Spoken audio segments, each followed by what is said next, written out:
Hello, hello, hello. Surprise, surprise. It's your girl going live with you today. I hope everybody is having a great time. Now, this is a surprise. I get it. But you know what? I hope you guys log on. We didn't plan it. But I really have a word for you guys today, and I want to share it with you. So I am going to just wait until you guys log on because I love you. I've missed you. I want to know and see how you guys are doing. Let me find my passage of scripture. Oh my goodness, we have people already. I love it when you surprise us. Christy says, I was wondering where you've been. LO. Listen, Mama's been on vacation. Mama's been on a break. Mama needed a break. Like, Mama really needed a break. That's where I've been. I've been with my husband. Hopefully you guys are listening to the podcast because I've been saying everything on the podcast. Let's see. Laura says, "Hey Autumn." Well, hey, or hi. I'm sorry. Hi Autumn. Jamaica, hello. Jamaica Moses. That name I've seen before lots of times. God bless you, my friend. Kayla says, "Yes." You know what? That's how I feel today too. I feel like yes. Cynthia says hi. Stephanie says, hey. Hope you enjoyed your vacation. Listen, I did. And the older I get, the Lord really is teaching me about rest, because I used to not rest at all. And then I would get burnt out and be like, Lord, why am I so tired? Well, it's because you didn't rest, Autumn. That's what he would say to me. Billy says, hey, Autumn. Hey. Kayla says, woohoo. I love you in the ponytail. Yeah. This is called summer hair. Do you guys ever do a messy bun and it's just not quite right? I just went to a lunch and my messy bun, it just wasn't quite right today.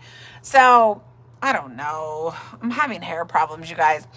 Peggy says, hey, sis, from Virginia Beach. Caitlin says, hey, Autumn. Well, hello.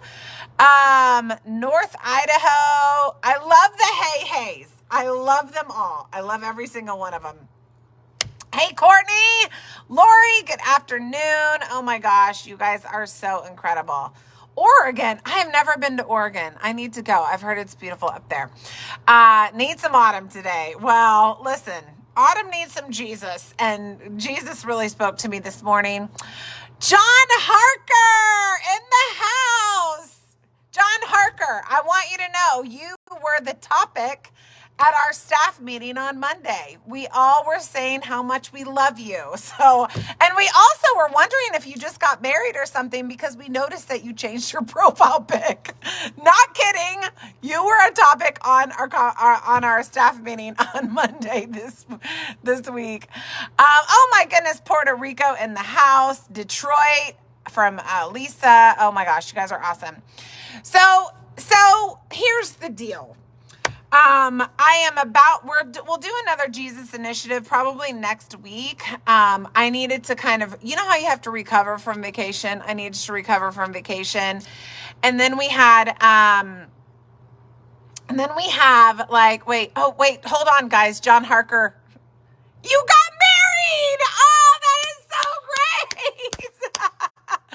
Well, congratulations, John Harker. We love that. And you know what? We actually saw that on your profile picture. And I'm like, I really think that looks amazing. So congrats to John Harker. Okay. So here's the deal. Everyone tell John Harker congratulations. He's so faithful and we just love him over here at the ministry. So we're going to do a Jesus initiative in the next couple of weeks. I'm still praying through exactly what that's going to be, just because I have a lot of things I could share. But I want to get it right. I want to get it right. So we haven't announced it yet, but probably if not next week, it will be the week after, because we just had to take a little break for vacations and stuff, my team and everything like that. But I do have a word for you guys today, and I really do believe that this is going to help somebody today, okay? In the olden days, I'd be on my swing, and I would be like, with my phone like this, but I'm in my studio today because I had to get somewhere to talk to you. And this is for you who feel like you are in some sort of a drought. You feel like you're in a drought. Maybe your marriage is in a drought. Maybe you are like, I don't know. I just feel like maybe even your purpose, you had all these great dreams and all this great plan and all the things. You had everything mapped out for your life. You felt like God told you exactly precise. I got to stop reading you guys' comments because I'm getting distracted. But you feel like God has told you something specifically for your life, and it just, right now, you just can't see how that's going to happen. That's my heart for you guys today. Some of you guys you're asking God in your quiet time, you're asking God, where are you? You spoke this to me. Where is it? Where are you? And you feel like you are in a literal drought. I want to encourage you based on the scripture today because the Lord really encouraged me this morning with this. Sometimes God allows us to go through the drought in our lives, but that does not mean he is done. You are going to love this, you guys. So, I love Elijah. I named Jude, my first son, Jude Elijah, because I just love him so much. So we are going to go back to a passage that I've talked about a lot, but I've never shared it from this perspective before, probably because the Lord has never really illuminated this to me before. Listen, if you feel like your purpose is in a drought, your marriage is in a drought, your finances are in a drought, your opportunities are in a drought, and you just can't seem to get things cranking, well, here you go. In 1 Kings 17, Elijah, the great prophet, had proclaimed to everyone that there was going to be a drought in the land. He was someone who, even though he prophesied about the drought, he then had to experience the drought. Okay. So God told him there's going to be a drought for 3 years, but by my word, there is not going to be any rain. Now, this was to discipline the Israelites because they fell away from the Lord. But he prophesied the drought, and then he had to experience the drought that he prophesied for. Think about that. But we see that although he had prophesied about this drought and he was living through the drought, God provided for him through the drought. He still had to go through the drought, but the sustaining power of the Lord was with him through the drought. Hang with me. It is about to get so good. So here we go. Elijah the Tishbite, 1 Kings 17, who was of the settlers of Gilead, says, as the Lord, the God of Israel, lived before me, whom I stand, surely there shall neither be rain nor dew these years except by my word. So that is prophesying about the drought, okay? The word of the Lord came to him, and the word of the Lord said this, go away from here, go away, turn eastward, hide yourself. We talked about being hidden in my last series by the brook Cherith, which is east of the Jordan. It shall be that you will drink of the brook, and I have commanded the ravens to care for you. I have talked about these ravens. I've talked about them being commanded to care for Elijah before. So he goes there and he did exactly what God said. He goes and he sets up camp by the brook Cherith. The ravens brought him bread, and I love this. The Lord illuminated this to me a couple days ago. Brought him bread and meat in the morning and bread and meat in the evening. And he would drink from the brook. So here we have ravens. Now, typically in scripture, when you see God commanding someone to provide for a prophet, a person, whoever that is, they would come and they would feed them one time. They would have a meal with them. But these ravens were commanded to feed Elijah meat and bread twice a day. Now that is eating good, okay? I don't know about you. I would love a steak in the morning with a big loaf of bread, and a steak in the evening with a big loaf of bread.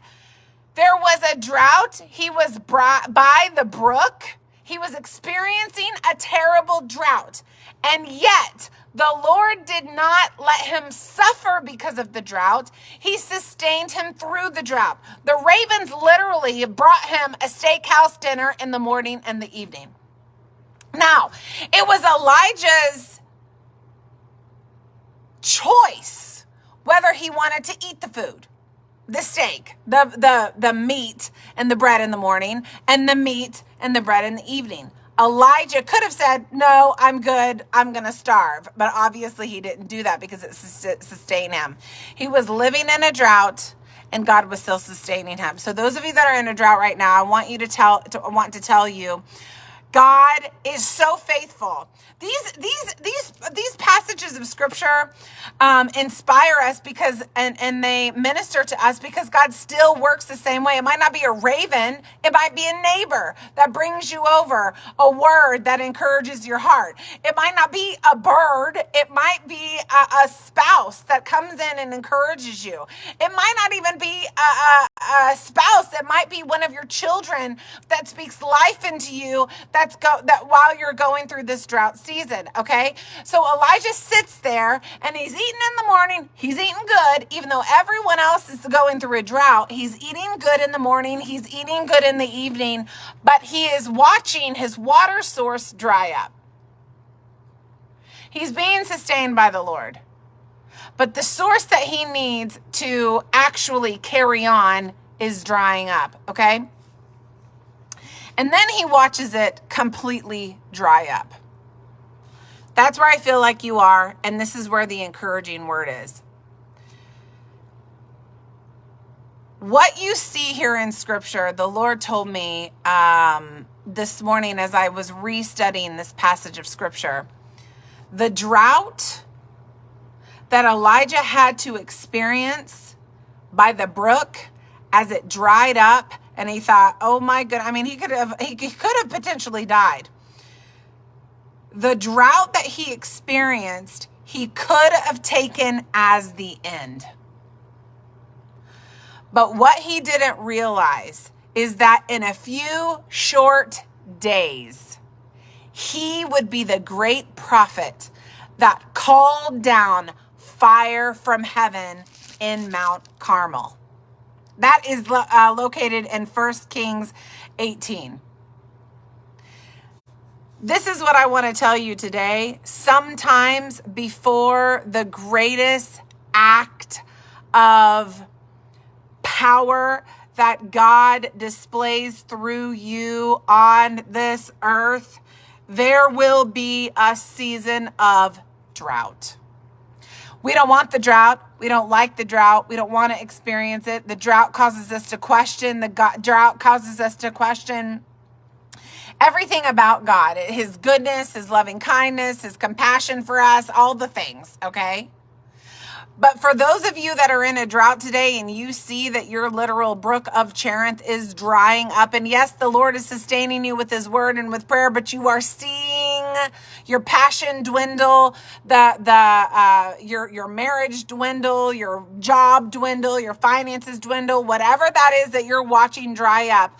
Just like Elijah, the drought was not the end for him.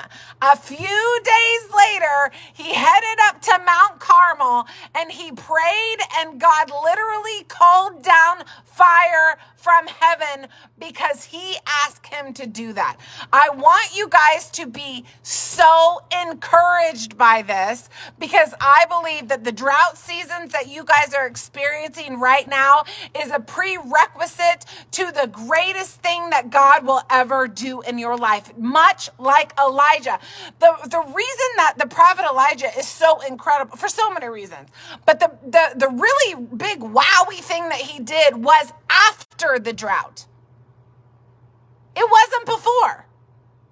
He went through the drought. The Lord sustained him through the drought. And after the drought, and he was the one that actually stopped the drought, and the fire rained down from heaven. And of course, rain came to the land after he prayed 7 times on Mount Carmel.